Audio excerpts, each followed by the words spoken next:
Good morning বন্ধুরা, welcome back to চুমকিজ adventure.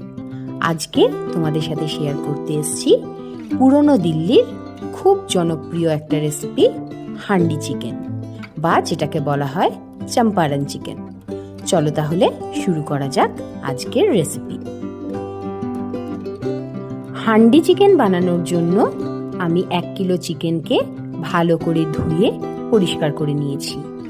চিকেনটার মধ্যে add করেছি 3টে মিডিয়াম সাইজের পেঁয়াজ স্লাইস আর একটা গোটা রসুন। তারপর এর মধ্যে অ্যাড করেছি ঝালের পরিমাণ অনুযায়ী কাঁচা লঙ্কা, বড় চামচের 2 চামচ আদা রসুনের পেস্ট। গোটা মশলার মধ্যে অ্যাড করেছি 1/2 ইঞ্চি দারচিনি, ছোট এলাচ, গোটা গোলমরিচ, লবঙ্গ আর একটা বড় এলাচ।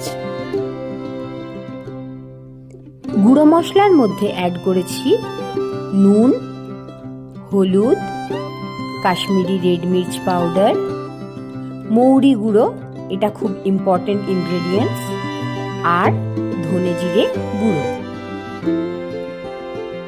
পরিষ্কার হাতে সব কিছুকে ভালো করে মাংসটার সাথে অনেকক্ষণ ধরে মাখিয়ে নিতে হবে। হাতে মাখার মধ্যেই অর্ধেক মশলা মাংসর মধ্যে ঢুকে যাবে। এবার একটা পাত্রে সর্ষের তেল গরম করতে হবে, একদম ধোঁয়া ওঠা পর্যন্ত। ফুটন্ত তেলটাকে মাংসর মধ্যে দিয়ে আবারও মাংসটাকে সব কিছুর সাথে মাখিয়ে নিতে হবে।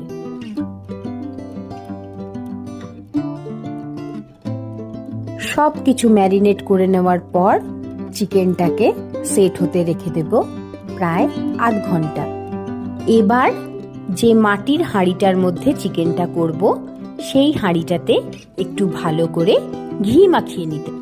তারপর পুরো মাখানো চিকেনটাকে ভালো করে হাঁড়ির মধ্যে দিয়ে হাঁড়ির মুখটাকে অ্যালুমিনিয়াম ফয়েল দিয়ে সিল করে দিতে হবে। তোমরা চাইলে আটা দিয়েও সিল করতে পারো। হাঁড়িটাকে খুব ভালোভাবে সিল করতে হবে যাতে স্টিম একটুও বাইরে না বেরিয়ে আসে।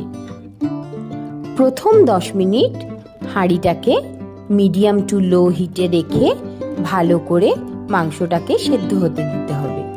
তারপর আরও 10 মিনিট একটা তাওয়া বসিয়ে তার উপর হাঁড়িটা দিয়ে 10 মিনিট মাংসটাকে ভালোভাবে সেদ্ধ করে নিতে হবে।